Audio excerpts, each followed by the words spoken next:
Hi to all, I am S. Karthik, Assistant Professor, Department of Information Technology, Hindustan College of Engineering and Technology. Today we are going to see the operating system CPU scheduling algorithm. Introduction. Operating system is a set of programs that act as an intermediate between a computer user and computer hardware. Scheduling, the so many number of processes that are waiting in the ready queue, the scheduler can select the one of the process based on the scheduling algorithm to execute in the CPU. Algorithm is a step by step process to executing the program. Next, scheduling criteria. So in that, so many criteria is there: CPU utilization, throughput, turnaround time, waiting time, and response time. So we can see one by one. CPU utilization is ranges from 0 to 100%. 0 is the ideal utilization, 100 is the maximum utilization. Throughput, number of tasks completed per time unit is called as the throughput. Next, turnaround time. The interval time between the time of the submission and time of the completion is called as the turnaround time. So next, waiting time. The amount of time the process spends in the ready queue is called as the waiting time. Next, response time. The interval time between the time of the submission until the first response is produced from the processor is called as the response time. Next, scheduling algorithms. So first come first serve scheduling algorithms, shortest job first scheduling algorithm, priority scheduling algorithm, round robin scheduling algorithm, multiple level queue scheduling algorithm, multiple level feedback queue scheduling algorithms. So we can see one by one. So first come first serve scheduling algorithm. So in that, which process come first, that process served as the first. So it is the non-preemptive scheduling algorithm.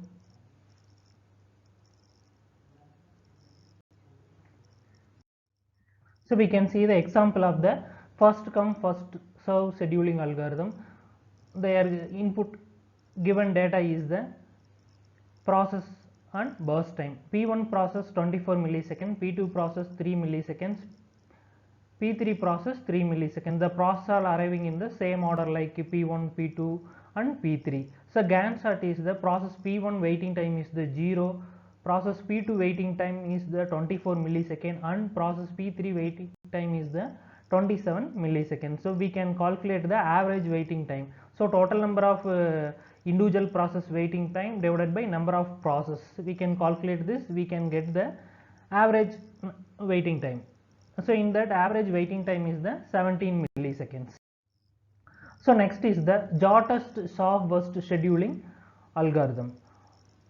So in that scheduling algorithm, which process CPU burst time is the less, so that process executed as the first. So in that, two concept is there: preemptive and non-preemptive. So if one process is running in the central processing unit, next incoming process CPU burst time is lesser than currently executing process. Based on that category, there are two types is we are going to split. First one is the preemptive and non-preemptive. Suppose in preemptive scheduling algorithm, next incoming CPU burst time is lesser than currently executing process CPU burst time. Immediately left of the currently executing process, then switch over to next process. This is the preemptive. Non-preemptive scheduling algorithm, currently executing the process CPU burst time, then it's go to the next process. So we can see the example of the SJF. So processes P1, P2, P3 and P4 burst time are given order 6 milliseconds, 8 milliseconds, 7 milliseconds and 3 milliseconds. Gantt chart is first to process P4 burst time is the lowest one, so it can take it as a first one. Then next lowest CPU burst time is the process P1, next P3, then finally process P2 is the 8 millisecond burst time, so it can take it as a last one. So next step, we are going to calculate the average waiting time. So total number of process waiting time divided by total number of process. We can simplify this, we can get the 7 milliseconds average waiting time for the SJF algorithm.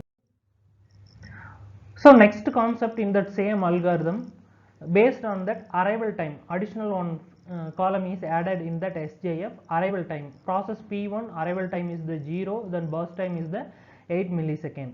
Process P2 arrival time is the 1, then burst time is the 4 millisecond. Process P3 arrival time is 2, then burst time is the 9 millisecond. Then finally process P4 arrival time is 3, then burst time is the 5. Based on that arrival time, the process is going to execute. Process P1 waiting time is the 0, it can execute that 1 milliseconds. So within 1 millisecond process P2 is arriving, then can look it up that burst time, it has the lowest. 1 millisecond executed in process P1 means remaining 7 millisecond remaining is there. So comparing that next incoming CPU burst time, it is the lowest, means currently executing the process, left of that going to that next incoming lowest CPU burst time.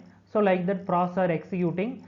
Then next step, how we are going to calculate that average waiting time is process waiting time minus arrival time. We can simplify this formula, we can get that average waiting time. So next is the priority scheduling algorithm. The processes are executed based on the priority. So which process has the highest priority, that process executed as the first. Lowest priority process is executed as the last. So they are given processes P1, P2, P3, P4 and P5 burst times, and additionally they are given a priorities. Process P1 is the third priority, P2 first priority, P3 is the third priority, P4 fifth priority, then finally process P5 is the second priority. So Gantt chart is process P2, which highest priority process can executed as the first. So in that P2 is the highest priority, and finally process P4 is the lowest priority, it is the priority number 5, so it can executed as the last in the Gantt chart. Then average waiting time is the 8.2 milliseconds. Next is the round robin scheduling algorithm. So they are given processes and burst times. So in that additionally time quantum or time slice is there. In that time quantum is the 4.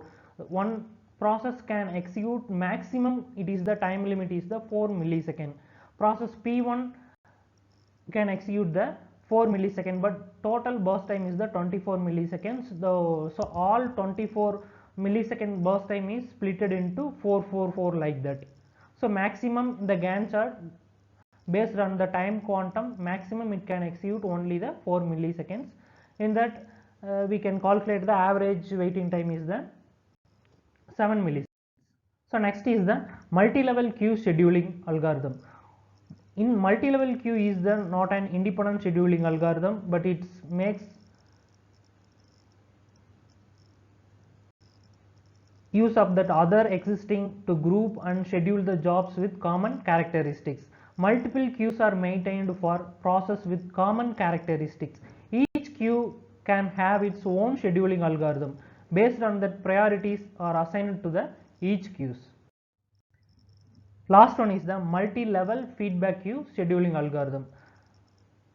So in that, the process can move between the multiple queues. The scheduling can divide the process into the multiple number of queues based on that priority levels. So in that multi-level feedback queue scheduling algorithm, one queue output is given to the input of that another queues.